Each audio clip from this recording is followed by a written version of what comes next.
The Snoop Wiggle, that's one way to ring in the new year. Do we still say that almost a week into January? Well, we welcome you to NBA Today because last night we had two historic upsets and Kevin Durant. But it's what he said after his game winner that's truly going to shock you. Plus, the statement the East leading Pistons sent to the rest of the league, we're going to tell you. But first, we start our show today with the biggest story. Our Shams Charania reported yesterday that Trae Young and his agents, they are working with the Atlanta Hawks on a trade out of the franchise. Now, Young's representatives in the Hawks, they have started collaborative talks over the last week on finding a resolution here. So let's say hello to Shams now. Shams, how do you see this playing out for the four-time All-Star as we march toward the trade deadline?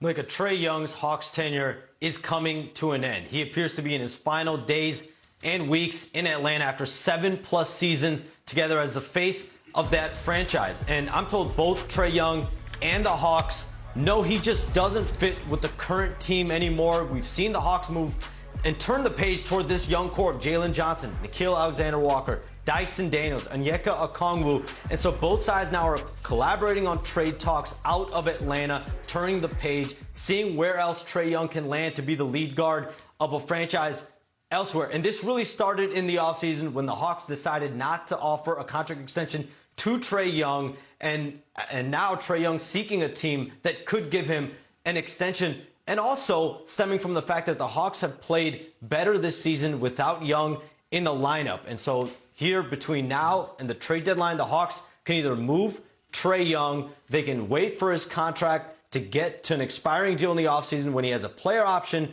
or he opts out. That gives them $40 million in cap space in the offseason. But Trae Young appears to be nearing the end of his career in Atlanta. All right, so a couple of different options about how the end could look here for Atlanta and Trae Young, but it seems that the end is near nonetheless. Shams Charania, the best insider and the best hair in the game. Let's remind folks about what type of player, though, you'd be getting with Trae Young, because offense has never been an issue, right? He averages over 25 points, just under 10 assists in his NBA career, and his 48.1 points scored or assisted on per game, second most in league history, behind only Luka Doncic.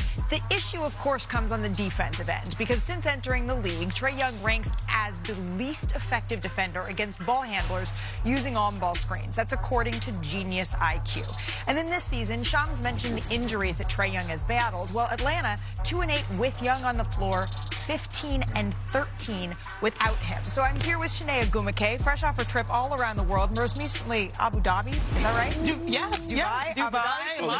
Oh, you going places. You going places. Marhaba. You going places. Danny Green, she's going places, and apparently Trae Young is going places too here, Perk. What are your thoughts? Perk is fired up. Okay, I got you. Tarsi, can you take my solo shot really quick? Because he wants me to read it, but I'll hold it up too. 25-10. 25-10. Okay.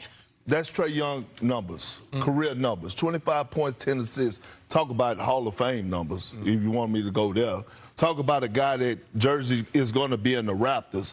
I don't want this breakup to end up like a OKC KD. I need it more along the lines of OKC and Russell Westbrook, right? That's how they need to part ways. And when you think about Trae Young, yes, his time is up, right, when the relationship has run its course, but it's time for a new destination. He's still a guy that is that star slash, knocking at the door of being a superstar that could put butts in the seat, exciting to watch. And I just think it's time for a fresh start. But make no mistake about it, we're talking about a guy that is just scratching the surface of his prime, still got a lot left in the tank. Trae Young is still one of the elites, one of the best PGs in the game today. And that's why I'm torn about it, because you have someone that is so potent offensively in Trae Young, but defensively is, unfortunately, at times a liability. If you take him off the floor, their defense, the Atlanta Hawks, improves by 13.3 points per 100 possessions.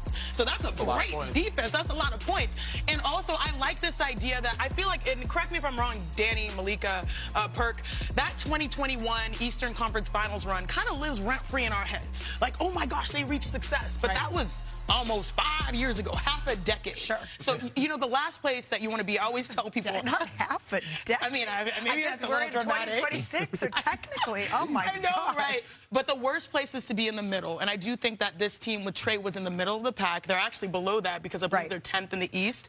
But then moving forward, they're going to build around their young core that is improved defensively, and Trae gets to have an impact somewhere else. And I don't think the easy thing to do, because of the defensive numbers that we've shown, is to maybe blame Trae Young for the underperforming Atlanta Hawks. But it's more factors than that. Zachary Risacher hasn't necessarily taken the next step that everyone thought that he was going to. Jalen Johnson's defense has slept a little bit. You're looking at Dyson Daniels, who can't hit an outside shot right now. So while it's certainly things that Trae can improve, I think that there is still a player in there that teams should be very attracted to making a deal for. How quickly you forget, and I'm with Perk. I mean, he's an all-star caliber player. He got snubbed a couple times. Should have been more than 4 times. Right. He's great. We haven't seen much of him this season, so we don't really know. But I believe he's still a very good fit.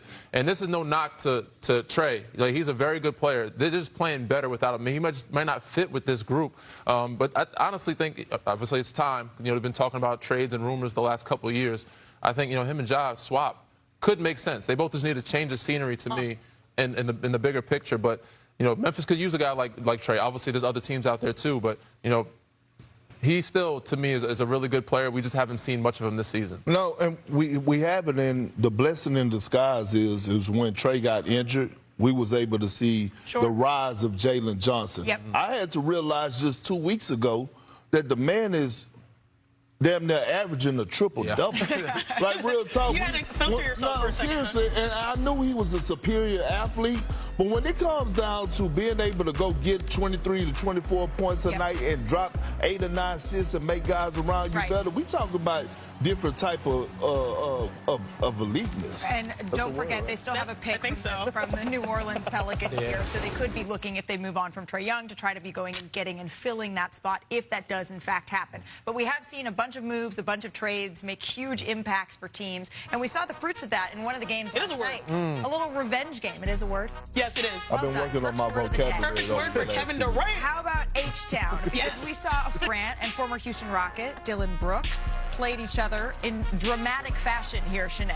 Oh my gosh, this was one of those matchups that you're like, okay, it's going to be physical. We saw this from the jump. No love lost amongst the brothers. Bully ball. So we showed that in the first quarter to let you know that Thompson and Brooks, they were going at it a little bit. But in the fourth quarter here, Kevin Durant gets to his spot, knocks down that turnaround jam. What he does, can't contest that. He's 7 feet, turnaround fade.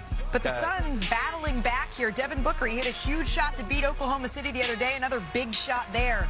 And then Dylan Brooks trying to put the KD moves on working on Steven some Adams. things. Been working on some things this year. He's been in the lab here. And then with the Suns up 3. Oh my God. My favorite player, y'all. That's Don't my do favorite him like player. that. Amen.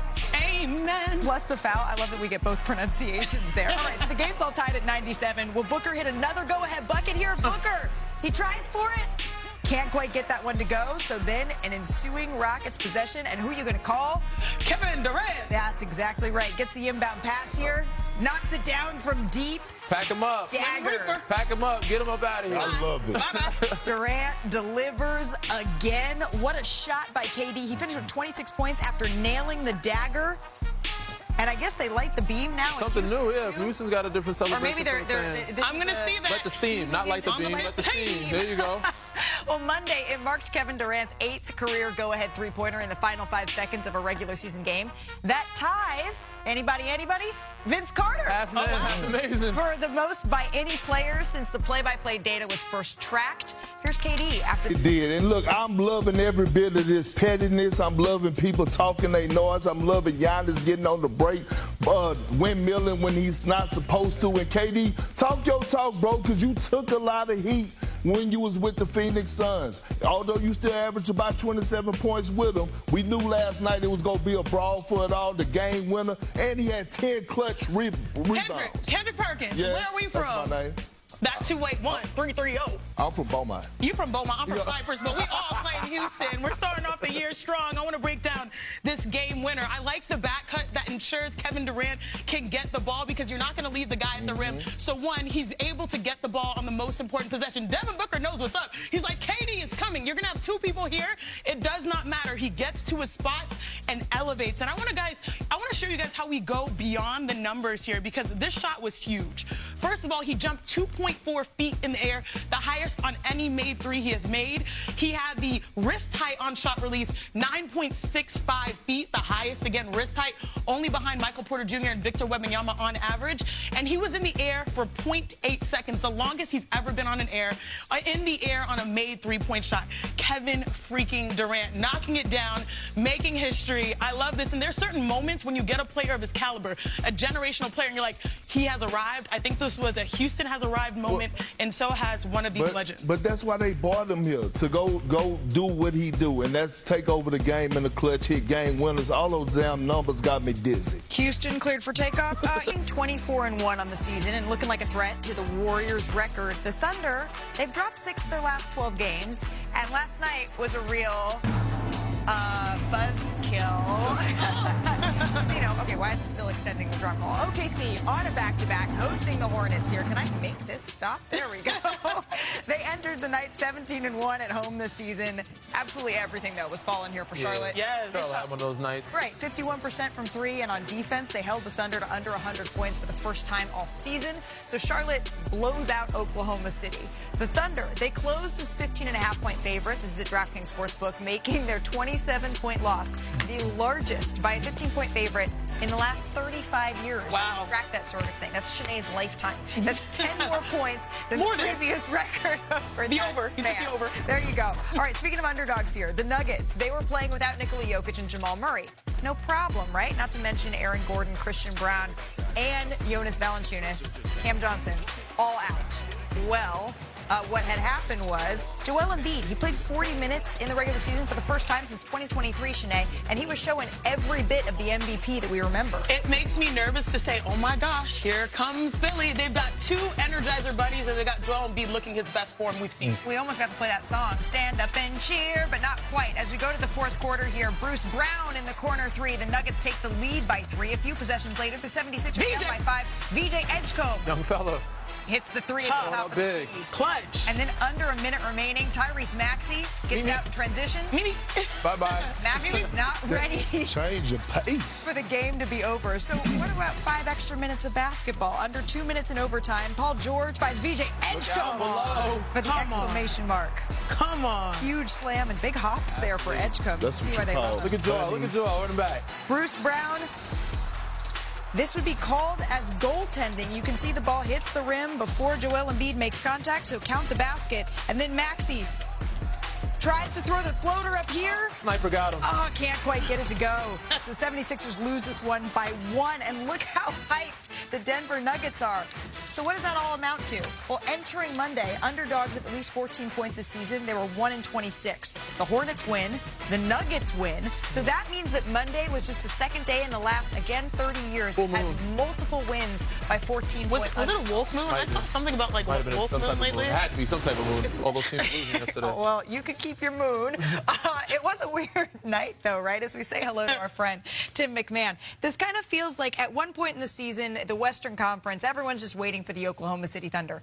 By the way, they're still on pace for like 65 wins, so let's not go too crazy here. But it does feel like maybe there's some shifting that's happening at the top of the conference right after OKC. Yeah, look, as Mark Daigneault would say, the wind is in the Thunder's face right now. And look, the Nuggets, not a healthy team right now, but that is a team that pushed the Thunder to 7 games last year. The Spurs beat OKC 3 times in 12 days. That's when the Thunder struggles really started during this stretch. And, you know, the Houston Rockets feel like, hey, they are going to have a chance, especially if they can get their point guard, Fred VanVleet, back for the playoffs, which is his goal. Well, that was all wonderful and excellent and insightful information from the man that covers all 3 teams, and yet Perk's throwing his feet up here on my table. I was like, no phones during the show. I'm just saying, I'm not about to sit up here and go through all this. OKC is still the clear favorite to win it all. You know what I mean? This is what happens when you win a championship. You go through this stretch and they walk. Sometimes, look, you get tired of seeing people every day. Winners fatigue? You know what I'm saying? You get no. Oh, okay. You just get tired of one another. We've been doing NBA Today for how long? So you're saying you're tired?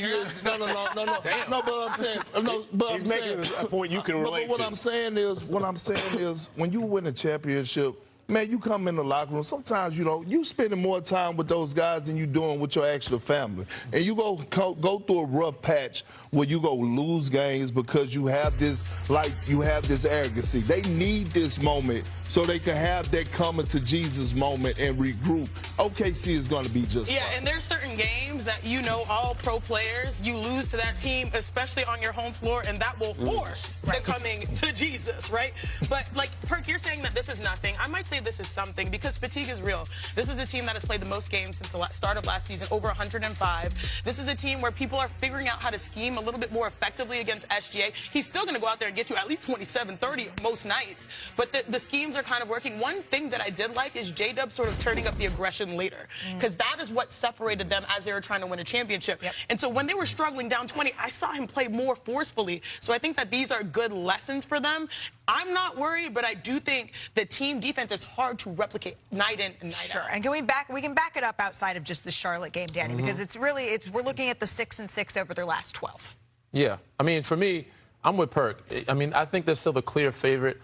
And we know, Perk, as you know, it's hard to win a championship. It's even harder to repeat and win another one. The target's even bigger on your back, on your chest. Everybody going at you.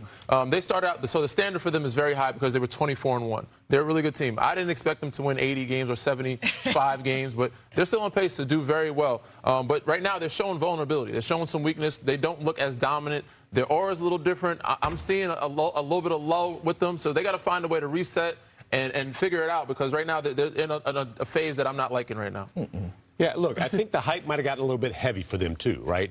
Coming off the championship, 24-1, the talk was about 74 wins. 70 wins was like almost an assumption at that point. Now, as far as coming to Jesus, though, I'm going to say this. I would have thought that would have occurred on the man's birthday, Christmas Day, when the Spurs spanked their butts in OKC for the third time in 12 days. That, to me, was an eye-opening type of deal as far as like, hey, there's real deal competition for you in the West. This is a different deal, though.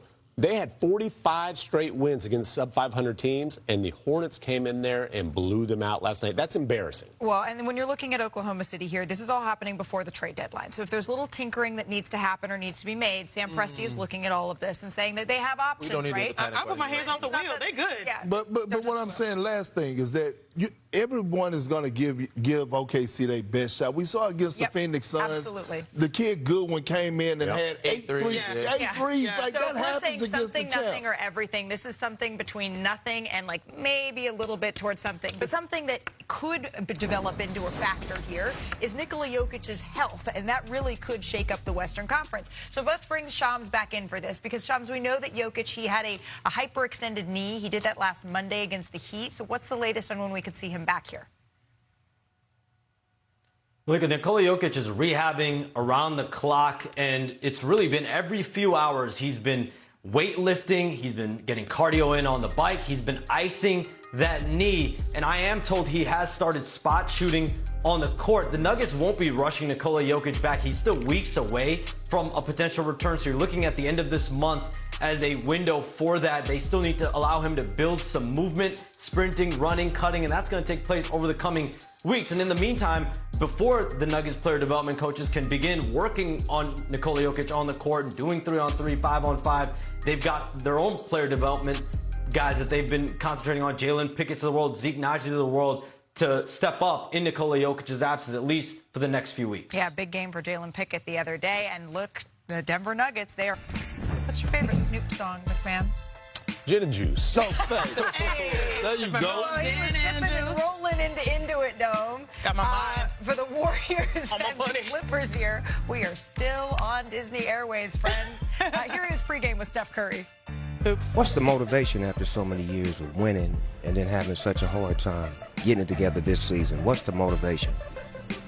I think a when you win, and as much as we've been blessed to experience the down years and the struggle, reminds you how hard it is to get to the top. So that's what brings the best out of you. That's what we enjoy the most. Things, Steve, but he got tossed for the first time since March 28th, 2022. Steph Curry, anyone know the last time he fouled out? Well, it was December 17th, 2021.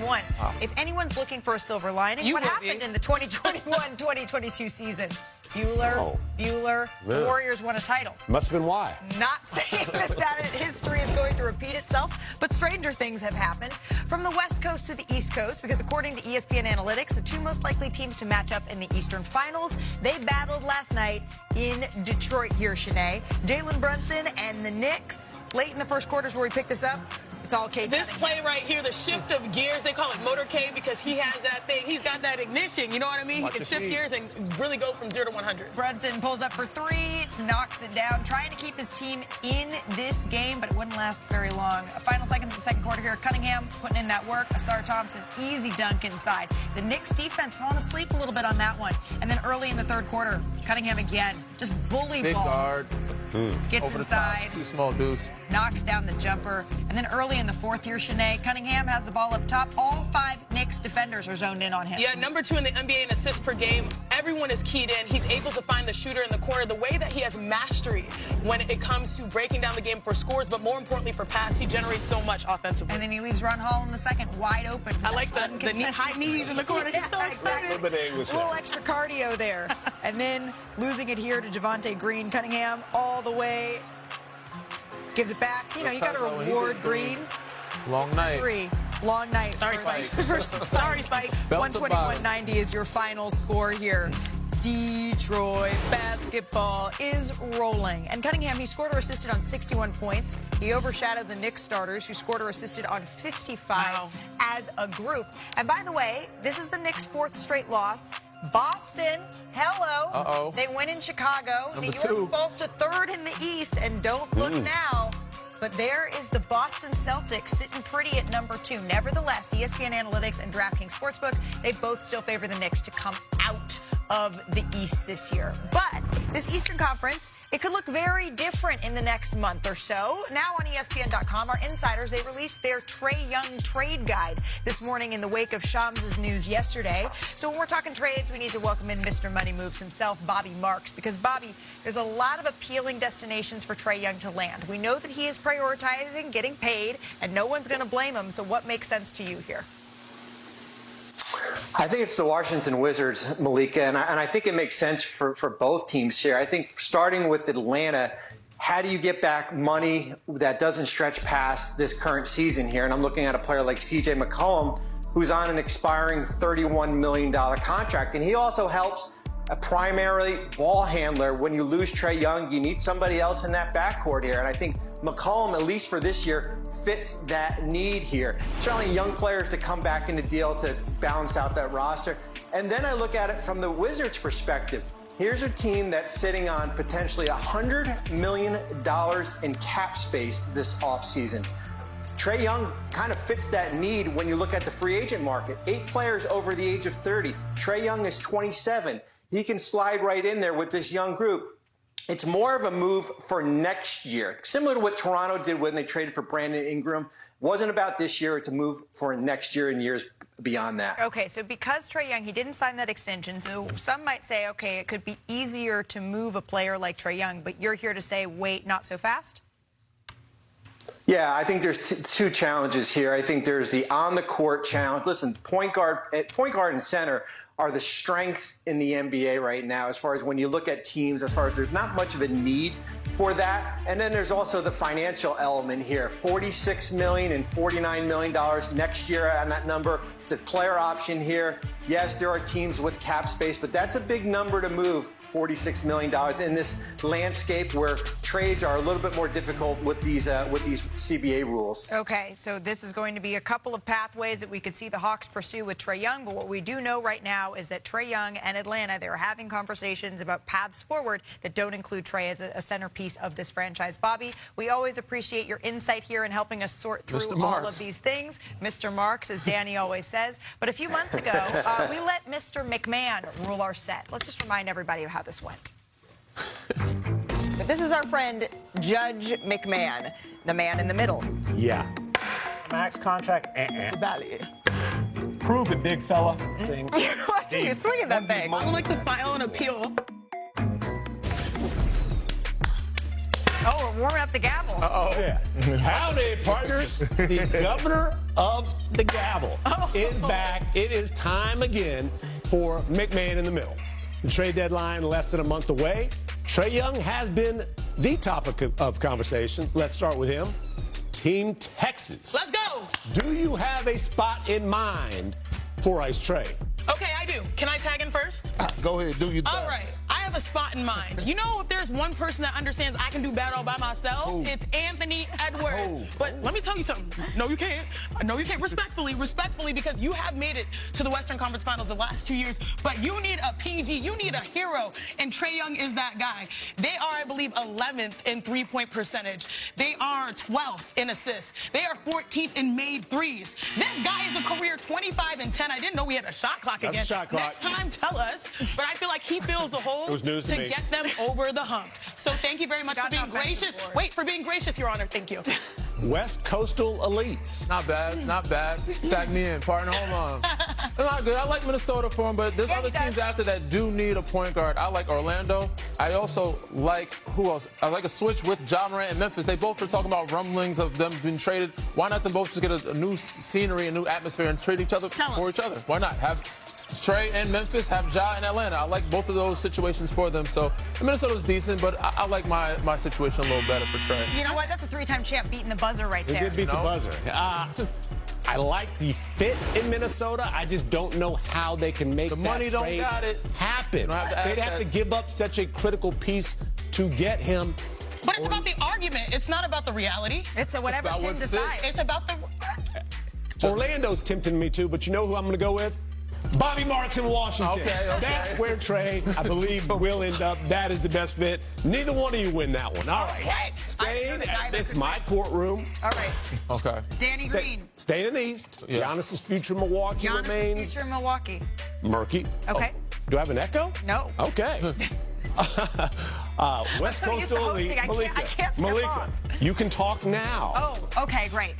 What do you like for Giannis? By the way, Giannis Antetokounmpo would fit anywhere that he goes. So the answer is whoever can make a package that trades for him that makes sense both for the Milwaukee Bucks and to still have a team that Giannis can win a championship. But why not a team down in South Beach where the weather is a little bit warmer that we've heard Giannis have interest in the past? Pairing up with Bam Adebayo, which, by the way, the two of them have the same age. It makes all the sense in the world for Giannis Antetokounmpo to be in Miami. Well, the only problem is Giannis could fit anywhere, but they're holding on to their love. And Giannis is not going anywhere. And so I want you to read this text. Who is this from? Doc. And what was this question? Is Giannis going to be traded? I'll go on in an hour. And what did he say? N-O. No. Giannis will be in the Milwaukee Bucks. It's an N-O. No. Oh, okay. I was going to say, that didn't make much sense. He will be in a Bucks uniform. The Milwaukee Bucks will make trades around. If it was up to me, I would side with you, Malika, and he would head to South Beach. But it is up to Giannis to force the issue. He does not seem like he's going to do that. If Giannis doesn't make it happen, put the point over here. Traded, Yeah! Pert gets the point. Pert gets the point. Man, do it. All right, fine. All right. Begrudgingly. All right. Michael Porter Jr. has been shining in Brooklyn this season for a Nets team that is, let's be honest, too good for their own good. Team Texas, back to you. Where do you see MPJ? This is easy. Okay. A team that's struggling, one of the teams that's been the biggest disappointment this season, the Golden State Warriors. Kuminga is not working out. They're trying to move him. Michael Porter Jr. is a guy that could come in. He could fit right into that offense, that Steve Kerr, Steph Curry type movement type offense, take some pressure off of Jimmy, not with that size, athleticism, and he's a champion. I like the Golden State Warriors. Period, Pooh. West Coast story. Right on time. And I beat the Bucks. Yes, It's hard to argue that because I did like Golden State. So then don't. Then don't. But there is another team out there that is very good and they're playing well, and I don't want to shake things up. But Detroit, they could use another scorer. They need another ball handler off the ball, but they do need another bona fide shooter. Space the floor for Cade Cunningham to get them over the hump against the New York Knicks team that everybody's favored to win coming out of the East. he could be a good fit for Detroit and Cade Cunningham. Don't send him to your same I'm conference. going to side with West Coastal Elite, sending him to the Midwest because I told you yesterday, the Warriors are not contenders. Yeah. The Pistons are. MPJ goes to a contender. So we end in a tie? Yes. Yeah. All right, well, you know what that means? What? We're going to have to play again. That concludes. I think you've just heard a lot of chatter about, what we're asking for is not sustainable for the business. And being on this side with Unrivaled, I know what it takes to run a sustainable business. So I think if they can't find a model that makes it happen, they need to put people in place who can, because we've proven that it is possible. There is a way, and we're thriving in that. And so I do think a deal's going to get done, but we're standing firm in what we believe in. We're not going to back down, and we can't take less. The sport has just grown too much. It would be a disservice to the people who came before us, to the work that we put in, to take less than what we're owed. Okay, so with that as the backdrop, we welcome in our WNBA reporter, Kendra Andrews, with more. Kendra, I hear what Nafisa is saying, absolutely, and the reality is the deadline is just a couple of days away. So she's saying that she sees a deal getting done, but also that they are not going to take less. Where do things stand now with those negotiations? Yeah, Malika, both sides are still very far apart in these negotiations. Rev sharing is still at the centerpiece of these conversations, as they have been for the past couple months. What would a revenue share system look like? What would be considered revenue, and how would you account for expenses? Those are all things that are being discussed right now. Now, last week, Malika, multiple sources familiar with these negotiations told ESPN that the WNBA is projecting that a proposal by the Players Association that has 30% gross revenue and a salary cap around $10.5 million would result in $700 million in losses for the W. That is a very big number. But on the other hand, you have the union saying, no, our proposed model would still result in the W being a profitable business. So just on that alone, we can see how far apart these two sides are. And now as that January 9th deadline comes on Friday, there are a couple different things that we could see happen. One, a deal get done, as Nafisa Collier said she's confident can happen. I'm being told that is less likely. So if that's not going to happen, we could see another extension be agreed upon, as it has happened a couple other times during these negotiations. The current agreement could just run out, but they could continue to negotiate in good faith. And then the last option, Malika, we know that majority of the WNBA players voted to give the executive committee the power to call a strike. And that is still very much on the table right now. Okay, so a lot of options here, and certainly we will continue to keep everybody updated as we march toward that deadline, which is Friday. Kendra, thank you very much. Look towards tonight's games. We've got a couple things for you to watch for, including the Spurs facing off here against the Memphis Grizzlies. So now joining us, the man who covers San Antonio for us, Michael C. Wright, who is radiant. He is shining. He is gold. And hopefully he has some gold information for us here on Victor Wembanyama, because we know the star big man has missed the last 2 games as he deals with knee soreness here. Michael, what more can you tell us about when we could see him next? Well, Victor is going to be officially listed as questionable, but I am told that he's a game-time decision, and that decision will get made sometime after his pregame warm-up. Now, don't forget, Victor practiced yesterday right before the team flew from San Antonio to Memphis. He was full go, played 5-on-5 and everything. Then I walk into the team shoot-around this morning, and Victor is going through a very physical practice. I mean, he's banging under the basket with Bismack Biyombo and some members of the team's video staff. I'm told that, hey, Victor looked good, and I'm told, though, that he feels good and that he wants to play tonight. That's a decision for the medical staff. But let me also add this, Malika. I'm told that the nature of his injury, the fact that it's just a bone bruise, well, that won't preclude him from playing in back-to-backs once he does get back into the lineup. So if Victor can play tonight and everything goes well, he should be a go tomorrow when the Spurs host the Lakers at Frostbank Center on the second night of this back-to-back. Okay, good. So if we do see Victor, and the last time we heard the medical staff were going to be looking at this, but Victor wants to play and he's incredibly close. That was before he came back against Oklahoma City, and we know how that went. So hopefully that's good news here. Michael C. Wright, thank you so very much. He mentioned the Lakers, that they're going to be on a back-to-back. Well, the Lakers tonight, they're in New Orleans before they get to San Antonio. So for more on Los Angeles, we welcome in Dave McMenamin. Dave, thank you so very much for joining us here. We have not seen LeBron James play in back-to-back so far yet this season. What is the plan for him, knowing that that is their schedule the next 2 days? Yeah, Malika, the term that the Lakers keep using is uncharted territory when it comes to LeBron. He's the oldest player in the league at 41. He's the only player ever to play in 23 seasons. So he's going to play tonight in New Orleans, and then sources tell me they're going to take it game by game and see how his body feels. That is a step forward for what he's been through thus far this season, when they just ruled out back-to-backs when he was coming back from the sciatica injury where he missed the first 14 games of the season. So it is progress forward, but we'll have to see how he gets through tonight's game before he starts thinking about the Spurs game. Okay, so before we start thinking about San Antonio and possibly Victor Wembanyama, let's start with what's in front of us, and that's New Orleans Pelicans. Dave, thank you so very much for that insight. That is tonight's games, but some more news that has Lakers fans maybe scratching their head here.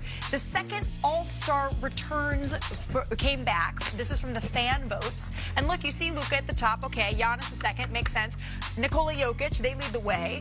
But then you look at Brunson, Maxey, Curry, Cunningham, Gilgeous-Alexander, Mitchell, and Brown. Meanwhile, LeBron James is at 14, and Kevin Durant is at 15 behind them. This was a little bit perplexing to me, Perk. Not me. Look, this for the first time Steph, Braun, and KD, none of those guys are in the top 5. That means the league is moving on. We got a new set. Hey, the time is now. We got a new set of superstars here. The young fellas are taking over. I don't know, man. Steph should definitely be up there. Bron should be up higher. KD should be. He's having a great year as well. Okay, Bron? I mean, No. Of all the teams, who's probably the most successful? The Houston Rockets. Who's their key guy? Who do we celebrate at the start of the show? Kevin Durant. Apparent Shingu? Oh, wait. Look. SGA should be higher, too. I thought Jaylen Brown should be higher as well. Let me vote. Those guys, we ain't moving on just yet. The whole, but we ain't moving on just yet. Kevin Durant? He was 6. I thought he was 5. No, he was 6. In the West. In the West, he's top 5. There you go. I'm not ready to move on yet. Sinead's going to get voting. That's going to do it for us here on our first NBA Today All Back Together here of 2026.